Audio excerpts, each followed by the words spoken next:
today we'll be discussing about the concept of private networks in the networking aspect. It may be in the network or whichever network you are using, it maintains a private network. For example, you are said to be using a Vodafone network, which is said to be a private network. It may be Airtel or any other networks, which is said to be a private network. It is not said to be like, okay, rules and regulations are followed by the private network, but it is not said to be governed.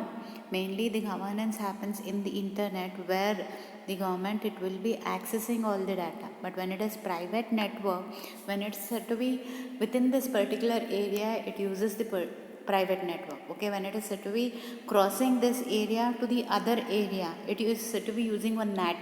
Next concept which we will be learning. So when it is crossing, it will be verifying your network and crossing through the other area.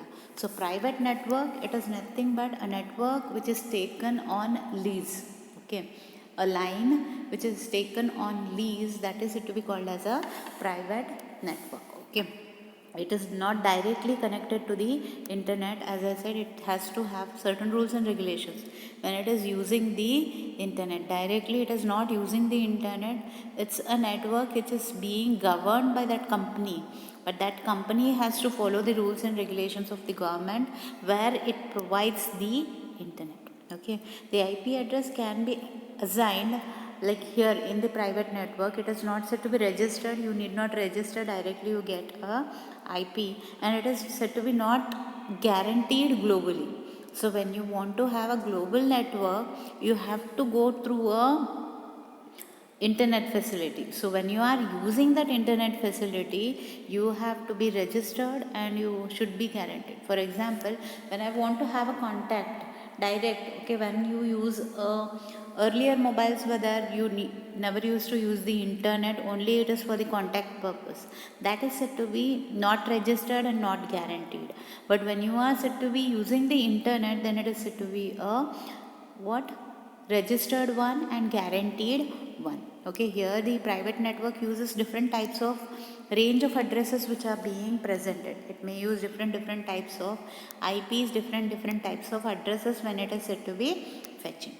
Okay, so by private address, as I said, this is said to be your private address. Okay, within that you are said to be communicating within that particular area. Here your leased line is there, which gets communicated. It is not permanent, it is leased. Okay, for certain years I may be using that line. So when you want to access this internet, then it has to have been registered and it is said to be guaranteed. Okay, one system provides you internet, the main server, it provides you the internet. So for that reason you have to register. Okay, when you are said to be getting connected from one end to another end, you use a concept called as network address translation. Okay, whenever what happens is, when you are said to be moving from one area to another area, that IP address, it changes its number. Okay, same IP address, it is not flowing. The IP address of that particular device which is there in between, it will be using that IP address. So when it is flowing, it uses that IP address, but when it is reaching to the destination, it will send the information based on that particular IP address which is in the beginning. Okay, so here NAT is an router function. Router function, it is being used where IP address of the IP datagram are replaced at the boundary. Okay, whichever boundary is there, it replaces with the IP address with another IP address of that another private network. Okay, mainly it has multiple hosts which gets connected to each other and they run on various routers. Okay, what happens is, it uses different routers. From one router to another router, it will get connected, and it may even replace the IP addresses plus even the IP packets which are there. Both are said to be replaced at that particular device, that is said to be your NAT. Okay, so how is the NAT operation? You can check here.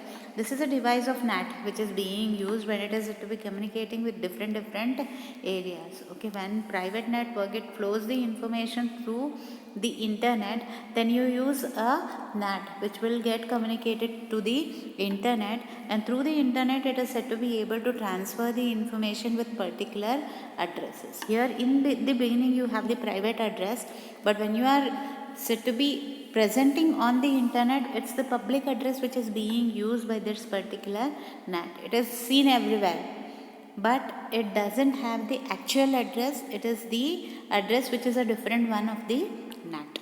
Okay. So in the NAT address translation, you can check out what happens in the NAT address. Okay, translation. Here you are said to be having a packet which is being sent through the ISP router. In the beginning, you are said to be sending your information through a router. Okay, that packet translation happens and it is flown over a leased line. Okay, when it enters into your NAT area, it uses one firewall which checks for your data, and here the packet translation happens. Translation is moving to the other end. That happens through that NAT device. So when it is being translated to the other end, it is said to be following the other company's LAN, okay, and other company's router, and it has to follow the rules and regulations of the server. Server maintains the details of everything that it maintains. It will be stored everywhere in that NAT area, and it translates the data to the other area which is there. So this procedure it follows, and it has its own boundary when it is entering. When it is entering, it gets it, checks it, verifies it, then it gets translated to the other end, to the other company's addresses. Okay, that is NAT. Then you will be learning about the concept of your Internet Control Message Protocol. So Internet Control Message Protocol, when you are said to be sending messages over the internet, you have to be following certain rules and regulations. So in this protocol, there are certain things which are being exempted, which are said to be checked each and everywhere. So when your information is said to be not reachable, then it will give destination unreachable. When your information you are sending and it has exceeded the time, it gives time exceeded.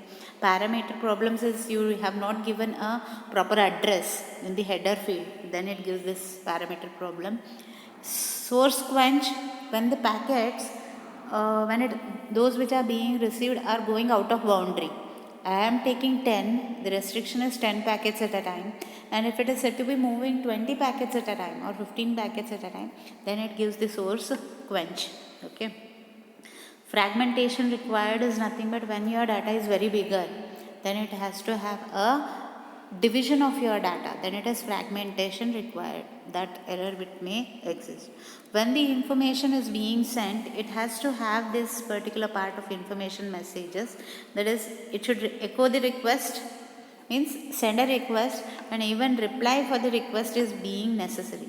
And when the information is transferred, the timestamp is important. Timestamp is nothing but this time it has to get, and this time it has to send the reply. That is the timestamp reply.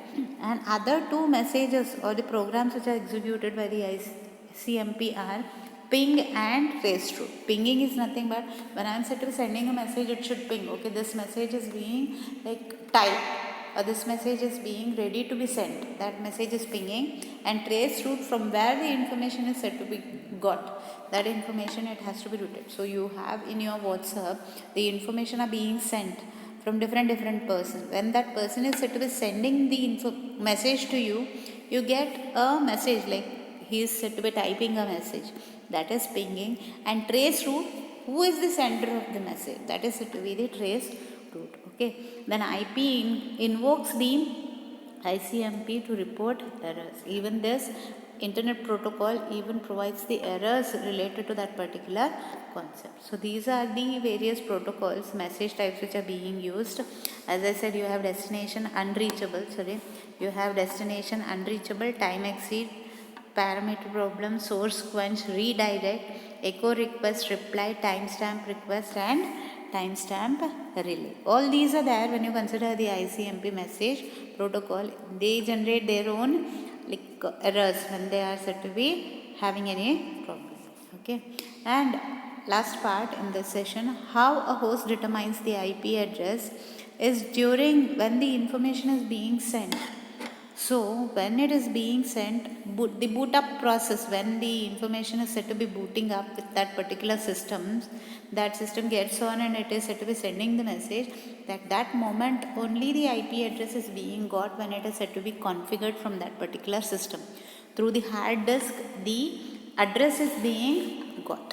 Okay, and using the network protocol like ARP and DHCP and Bootstrap protocol, from the servers you are said to be getting the IP addresses, like reverse address resolution protocol.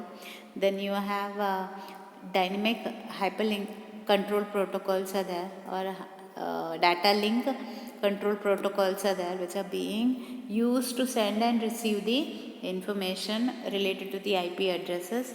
And the Bootstrap, when the information is booted on the server, it will get the automatically the IP address from where it has fetched and where to reach it. Okay, like this the IP address are being got. Okay, so today in this session you have learned about the concept of what is private network, NAT and ICMP protocol. Okay, thank you.